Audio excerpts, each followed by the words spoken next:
اندازہ ہوگا کہ گلگت بلتستان بھی ایک نئے فلسطین بننے کی طرف جا رہا ہے.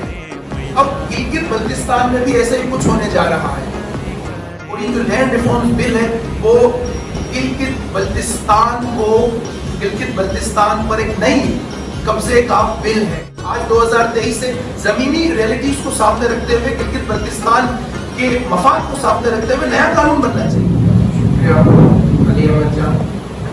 سب سے پہلے میں NSF گلگت بلتستان اور اظہر الدین کا شکر گزار ہوں کہ انہوں نے مجھے آج اس موضوع پر آپ کے سامنے اظہار خیال کا موقع دیا. لیکن اس وقت جو ایشو آپ لوگوں کے سامنے ہے، میرا خیال ہے کہ یہاں پر بیٹھا ہوا ہر شخص مجھ سے کہیں زیادہ معلومات بھی رکھتا ہے اس حوالے سے، چونکہ آپ لوگ خود دھرتی کے فرزند ہیں، سن آف سوئل ہیں، اور وہاں کے جو ایشوز ہیں ان پر زیادہ واقف ہیں. بنیادی طور پر 1858 میں ایک قانون آیا تھا، land code of Ottoman empire, سلطنت عثمانیہ کے نام سے ہم سب لوگ واقف ہیں. میں یہ مثال اس لیے دینا چاہ رہا ہوں کہ اگر آپ لوگ اس لینڈ کوڈ کو سمجھیں گے تو آپ کو اندازہ ہوگا کہ گلگت بلتستان بھی ایک نئے فلسطین بننے کی طرف جا رہا ہے. سلطنت عثمانیہ کے خلیفہ نے 1858 میں فلسطین میں ایک لینڈ کوڈ متعارف کروایا، جسے آج ایک لینڈ ریفارمز بل 2023 گلگت بلتستان میں متعارف کروایا جا رہا ہے. وہ لینڈ کوڈ یہ تھا کہ جتنی زمینیں ہیں کسانوں کی وہ ان کی رجسٹریشن کروائیں تاکہ سلطنت عثمانیہ زیادہ سے زیادہ ٹیکس حاصل کر سکے اور ان زمینوں پر اپنی گرفت سرکاری طور پر کر سکے. یہ بات بہت کم لوگ جانتے ہیں. یہی وہ لینڈ کوڈ تھا جس نے اسرائیل کے قبضے کی راہ ہموار کی فلسطین میں.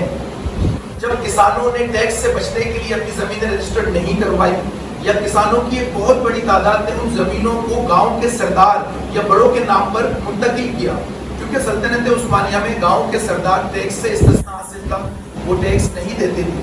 بعد میں انہی سرداروں نے وہ ساری زمینیں زائنسٹ فورسز کو بیچ دی، صہیونیوں کو بیچ دی، اور یہی سرکار جن کسانوں نے اپنی زمینیں رجسٹرڈ نہیں کروائی تھی وہ تمام کی تمام زمینیں سلطنت عثمانیہ نے لبنانی، شامی اور ایرانی سوداگروں کو بیچ دی، جنہوں نے بعد میں وہ زمینیں زائنسٹ کو بیچ دی. اب گلگت بلتستان میں بھی ایسا ہی کچھ ہونے جا رہا ہے.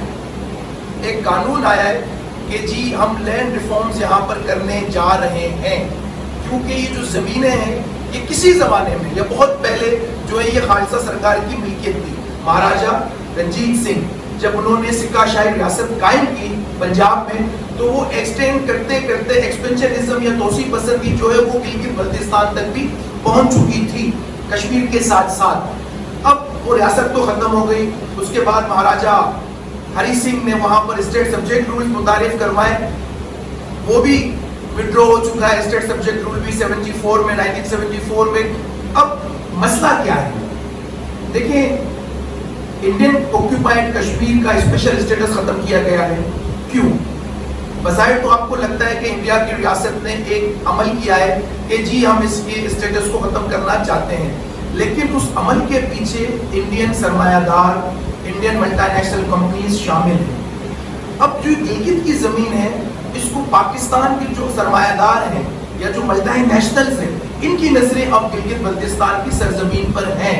یہ جب بھی کہتے ہیں نا ہم ایکسپلور کرتے ہیں، ہم ڈیولپمنٹ کا نام یہ جب بھی لیتے ہیں تو آپ سمجھ جائیں کہ یہ آپ اس کی نیگیٹیولی سمجھیں ان سب باتوں کو.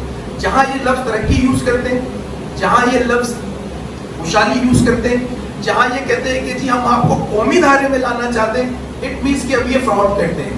اور یہ جو لینڈ ریفارمز بل ہے وہ گلگت بلتستان پر ایک نئی قبضے کا بل ہے.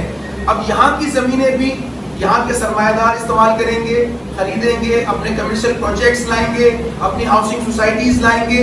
تو بنیادی طور پر یہ جو بل ہے جس کو لینڈ ریفارمز ایکٹ کہا جا رہا ہے کہ گلگت بلتستان کی مارکیٹائزیشن، یہ گلگت بلتستان کی کارپوریٹائزیشن اور یہ گلگت بلتستان کی کمرشلائزیشن کا ایک پورا منصوبہ ہے.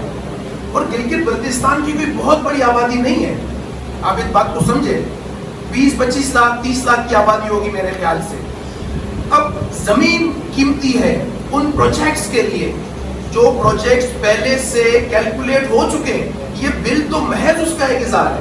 آپ کو لگتا ہے کہ یہ بل ابھی بن کے سامنے آ رہا ہے اور جی عوام کی خوشحالی کے لیے، عوام کی ترقی کے لیے کاروباری لوگ، ملٹی نیشنلز، ہماری سیکورٹی اسٹیبلشمنٹ پہلے سے ہی تخمینہ لگا کے بیٹھ چکی ہے کہ کون سا پروجیکٹ کہاں ہوگا، کیسے ہوگا، زمینیں حاصل کیسے کی جائے.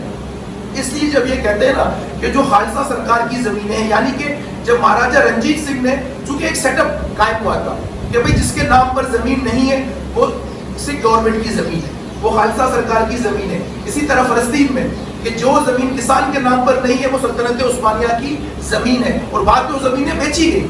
تو خالصہ سرکار، یہ سلطنت عثمانیہ، پھر مہاراجہ ہری سنگھ یا وہاں پر برٹش آکوپیشن فلسطین کی، یہ سب سیم چیزیں ہیں. اگر آپ تھوڑا سا اسٹڈی کریں تو آپ کو اندازہ ہو جائے گا کہ بعد میں ان زمینوں کا کیا ہوا، فلسطین کی زمینیں کس کو بیچی گئی، فلسطینی کسانوں کو کیسے دربدر کیا گیا. تو یہی کچھ گلگت بلتستان میں ہوگا. آپ کی زمینوں پر قبضہ ہوگا، جن کے نام آپ اس کو ڈکلیئر نہیں کر پائیں گے وہ زمینیں بحق کے سرکار ضبط کر لی جائے گی اور دی کن کو جائے گی، جو یہ پروجیکٹ چلانے کے لیے تیار بیٹھے ہوئے ہیں. بڑے لیول کی سرمایہ کاری ہوگی. دیکھیں یہ نیا فینومینا نہیں ہے. آپ ملیر میں دیکھیں کہ کیا ہو رہا ہے. کل پرسوں ایجوکیشن سٹی کے نام پر وہاں کے مقامی لوگوں کی زمینوں پر قبضہ کیا گیا. کل پرسوں کی بات ہے، کوئی بہت پرانی بات نہیں ہے. جن کے باپ دادا کی زمینیں تھی وہاں پر یہ پہنچ گیا جی ہمیں تو ایجوکیشن سٹی بنانا ہے. اب وہی ترقی، وہی ایجوکیشن سٹی، وہی جی یونیورسٹیز بنے گی، لیکن یہ لوگوں کی زمینیں لے رہے ہیں. یہ سب کے سب کمیشن پروجیکٹس ہیں. آپ گوادر میں دیکھ لیں کہ کس طرح وہاں کی جو مقامی آبادی تھی اب وہ اس کی تعداد کم ہو رہی ہے، کیونکہ جب سرمایہ آتا ہے تو سرمایہ لوگوں کو دھکیلتا ہے. اور گلگت کی جو آبادی چھوٹی سی ہے، آپ بہت ہی جلد 4-5 سالوں میں اگر لینڈ ریفارمز ایکٹ نافذ ہوتا ہے تو آپ لوگ ایک بہت جلدی مائنورٹی میں تبدیل ہو جائیں گے. پھر دیکھیں علاقے باہر کے لوگوں کے آنے سے ان کا اپنا کلچر بھی متاثر ہوتا ہے، ان کا رہن سہن متاثر ہوتا ہے، ان کے پہاڑ، ان کی چراگاہیں اور جس طرح کے یہ معاملات ہیں یہ سب متاثر ہوں گے.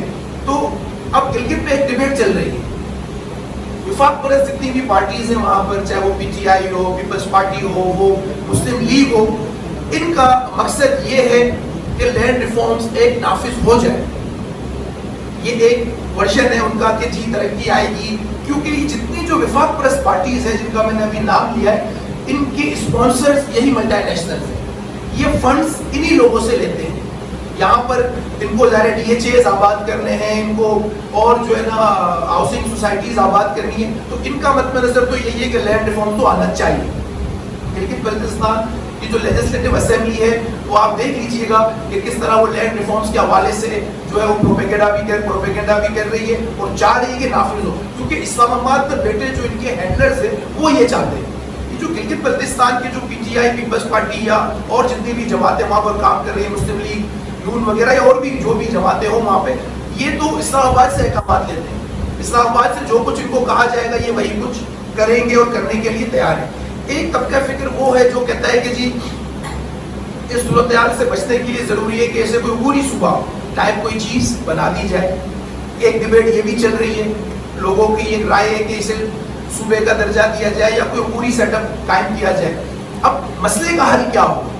یہ جو ایک تھرموئل ہے، ایک جو ایشو ہے جو اس وقت چل رہا ہے، اس سے باہر کیسے نکلا جائے؟ دیکھیں بنیادی بات یہ کہ عوام کا حق حاکمیت، جو دھرتی کے لوگ ہیں، جو وہاں کے اوریجنل باشندے ہیں، یہ ان کا حق ہے کہ وہ اپنی سرزمین کے حوالے سے کیا فیصلہ چاہتے ہیں.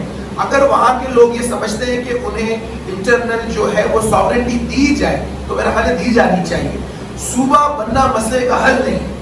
صوبے پہلے سے ہیں یہاں پہ اور ان کی کیا حالت ہے. جو بڑے اسٹیبلش صوبے ہیں یہاں پر، وہ جو کانسٹیٹیوشنل سب چیزیں امپلیمنٹ ہو رہی ہیں، آئین بھی ہے، ہر چیز ہے، گورنر بھی ہے، قومی اسمبلی میں نمائندگی بھی ہے، سینٹ میں بھی نمائندگی. تو کیا حال ہے؟ کیا ملیر پہ قبضہ نہیں ہو رہا؟ ملیر کی تمام زمینوں پر قبضہ ہو چکا ہے. یہ ایک ملک ریاض نے قبضہ کیا، سب کو پتہ ہے. تو صوبہ تو موجود ہے سندھ، لیکن قبضہ ہو رہا ہے کیونکہ یہ جتنے گورنمنٹس ہیں یہ سب کے سب، اور جو یہ ریاست ہے یہ نمائندے ہیں ان سرمایہ داروں کے، یہ نمائندے ہیں ان کارٹیلز، ان مافیاؤں کے، یہ نمائندے ہیں ان کاروباری لوگوں کے. ریاست محض نمائندہ ہے. اور یہ جتنے جو پارلیمنٹ ہے، چاہے وہ گلگت بلتستان کی پارلیمنٹ ہو یا وہ اسلام آباد کا پارلیمنٹ ہاؤس ہو، یہ فیسیلیٹیشن سینٹرز ہیں ان پالیسی میکرز کے جو یہ پالیسیز بناتے ہیں. یہ آپ کے نمائندے بھی یہی سب کچھ امپلیمنٹ کروانے جا رہے ہیں. تو سوال یہ ہے کہ نئے چیزیں سامنے آنی چاہیے. دیکھیں میں نہیں سمجھتا کہ ٹھیک ہے مطالبہ یہ بھی ہے کہ اسٹیٹ سبجیکٹ رولز کو وہاں پر دوبارہ سے جو ہے وہ امپلیمنٹ کیا جائے جو مہاراجہ ہری سنگھ کے دور کے تھے, اور اس سے شاید کچھ چیزیں جو ہے بہتر ہو. ضرورت اس بات کی ہے کہ 1927 کا قانون آج کیوں نافذ ہو. آج 2023 سے زمینی ریئلٹیز کو سامنے رکھتے ہوئے, گلگت بلتستان کے مفاد کو سامنے رکھتے ہوئے نیا قانون بننا چاہیے. ضروری نہیں ہے کہ مہاراجہ ہری سنگھ کا قانون ہو یا خالصہ سرکار مہاراجہ رنجیت سنگھ کے قانون کو جو ہے وہ 18ویں صدی کے جو ہے اسے مانا جائے. تو اس ڈیبیٹ سے باہر نکل کر جو موجودہ دنیا ہے, جو موجودہ حقائق ہے وہاں پر کہ کس طرح گلگت بلتستان کے لوگوں کے مفادات کو سیکیور کیا جا سکتا ہے, کس طرح گلگت بلتستان کی آبادی کو اقلیت میں تبدیل ہونے سے روکا جا سکتا ہے. دیکھیں اسٹیٹ سبجیکٹ رولز ان چیزوں کو ڈسکس نہیں کرتا, وہ پرانا دور تھا جب ایک شاہی ریاست تھی, دوسرے معاملات تھے. اب معاملات کچھ اور ہیں. اب تو یہ سرمایہ کی ریل پہ ہے. جس طرح انڈین سرمایہ دار جو ہے اب وہ آکوپائڈ کشمیر میں جا کر وینیوز کھول رہے ہیں, اپنے بڑے بڑے ہوٹلز کھولیں گے, اپنے بڑے بڑے پروجیکٹس لگائیں گے, اپنے بڑے بڑے عمارتیں قائم کریں گے اور وہاں کے وسائل کو ایکسپلائٹ کریں گے. تو یہ جو لینڈ ریفارمز ایکٹ ہے میری نظر میں یہ گلگت بلتستان کو ایکسپلائٹ کرنے کا, گلگت بلتستان کی مقامی آبادی کو اقلیت میں تبدیل کرنے کا ایک ایکٹ ہے.